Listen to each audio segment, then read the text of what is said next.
Saba President Museveni atuwa olunaku tumusisinkane tumubuulire ebizibu biri mu NRM. Kyekikulu kitusaba. Tusaba President Museveni atuwa olunaku tumusisinkane era kye twagala tukyuse constitution ya NRM. Waliwo bintu byetagisa kukyusa.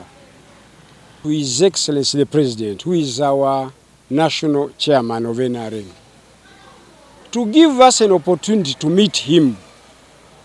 There are certain things we want to inform him he doesn't know for this party to move forward. There is a very big problem. What is not going well in NRM? I cannot talk it publicly, but Mr. President, give us 10 minutes only so we tell you on the best way for NRM to move forward.